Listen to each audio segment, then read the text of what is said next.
Hello everyone, this is Sullivan here, back with another bite-sized review, and today we're going to be talking about Risk of Rain 2. Now, recently we reviewed Hades, which is another roguelike, and I decided to talk about another roguelike that I really like, probably one of my favorites. I would say this is definitely my favorite roguelike. By far. Maybe Enter the Gungeon, which I might end up reviewing, but this is probably one of my favorites. It's hard to decide. Quick disclaimer, this doesn't really matter, but excuse my horrible gameplay. I have not played Risk of Rain 2 in like a good couple months, and a lot of the games I've been reviewing recently I haven't played in a while, so that can kind of explain for my, rusty gameplay. But that doesn't really matter.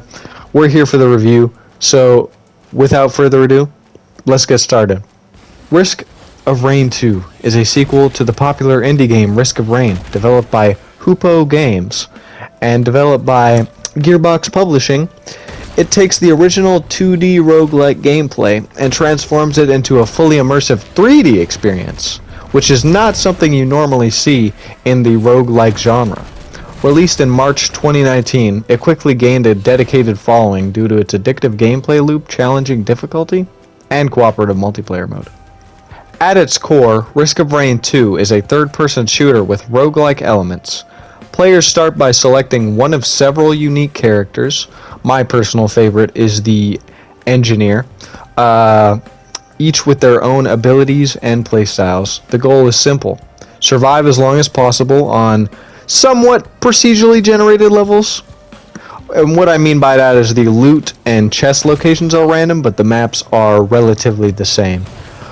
And you just fight hostile enemies, and you fight a area boss every time you go through the portal, and you have to charge up the portal basically by just standing in the general area, and it'll charge up while you have to fight enemies, and then you have to kill the boss as well.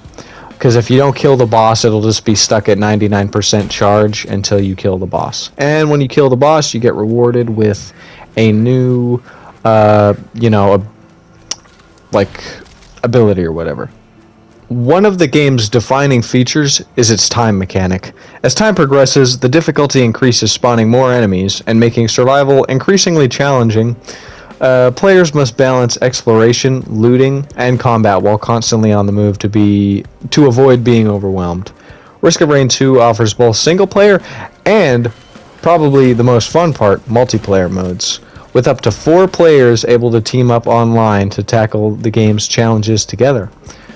Cooperative play adds an extra layer of strategy and coordination as players work together to overcome the game's intense difficulty. A major draw of Risk of Rain 2 is its deep progression system and a wide array of unlockable content. As players progress through the game, they'll unlock new characters, items, and abilities that dramatically alter the gameplay. Maybe you want to play as Captain, a more slow-paced character, but deals a lot of damage with a shotgun, like I'm playing right now in this video. Or maybe Engineer, who just, pretty much fights, his turrets fight everything for you. You don't even have to really do anything. Or Artificer, maybe you want, really high damage output, but not very strong. Stuff like that. There's a lot of good characters in this game, and I don't hate any of them at all. They're all very good in their own way, except for probably the first one. I would not recommend the first one. And cooperative play adds an extra layer of strategy and coordination as players work together to overcome the game's intense difficulty, so I definitely would recommend playing this with friends. Unlocking new content provides a satisfying sense of progression and encourages players to continue pushing their limits to unlock everything the game has to offer. Additionally, the game features a robust challenge system that rewards players for completing specific objectives, adding further replay value, such as, challenges to maybe unlock a new item that you can get, or, a certain challenge to unlock a new character. And also, if you complete anything with the characters. Like if you beat the game once with the character, you'll unlock a specific outfit for them, which a lot of them look extremely good, especially this one for Captain right now, as you can see in the gameplay. I really like his outfit for the completion of the game, so yeah, that's just another, thing that you unlock for completing a run. Moving on, Risk of Rain 2 features stunning 3D graphics that bring its vibrant, otherworldly environments to life. From lush forests to desolate wastelands, each level is visually distinct and filled with intricate details. The game's art style is reminiscent of classic sci-fi and fantasy, with a colorful and, surreal aesthetic that adds to the overall atmosphere. The soundtrack in this game is so amazing. If you guys are like heavy on like music, oh boy, this probably has the best like music from a roguelike ever. The music is so good in this game. I would highly recommend it, and honestly, I would say that's probably one of the best things about the game. Honestly, it really does add to the atmosphere.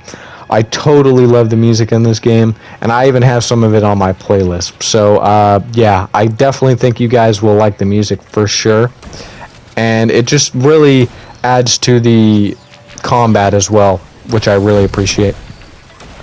Another one of the strengths of Risk of Rain 2 is its dedicated community and active developer support. The game has a thriving online community that shares strategies, tips, and fan-created content. The developers regularly release updates and patches to address, bugs, balance issues, and introduce some new features, ensuring that the game remains fresh and engaging for both new and returning players. And also, if you're playing on PC, there is a wide array of mods that are very good. If you want to play as freaking Ganondorf from The Legend of Zelda, you can do that on PC. There's so many cool mods that I've seen, and if you're a PC player, you will definitely enjoy the mods for sure. The modding community in this game is very passionate about what they do, and they're just awesome. I love them. Unfortunately, I'm playing on, PlayStation, so I don't really get involved in those mods, but it's still very good what the community is doing. Overall, the game is extremely good. There's not like too much I want to talk about because I don't really want to, ruin the whole experience for new players. It's quite a difficult game when you first start it. It is not an easy game by any means. The only thing that really makes it easy is since most roguelikes are 2D, since this one is 3D, it's a lot easier to dodge abilities, but you can get one shot in a matter of seconds. So it does have a bit of a difficult learning curve, but once you pick the character that you like the most, you'll sort of get a feel for it. And I think if you guys are already big fans of roguelikes, this will probably be at least in your top 5, for sure. Definitely would recommend it. Soundtrack, immaculate. Cooperative play, amazing. Visuals, all of it, so good. It's just a game that I needed to talk about to all of you, because this game is truly something special. So overall, that about wraps up this bite-sized review. And I hope that all of you have a good rest of your day. And make sure you leave a like if you enjoyed it, and leave a dislike if you didn't enjoy it. And consider telling me why you liked it or didn't like it. I'm always open to hearing criticism. Tell me how I could make my reviews better per chance, or just tell me what you want me to like review next, for example. I know I make mistakes in these reviews, and I'm always open to hearing the criticism. So I hope you guys enjoyed this review of mine, and this is Sullivan Glasser signing out. I wish all of you ladies and gentlemen a good rest of your day. See ya.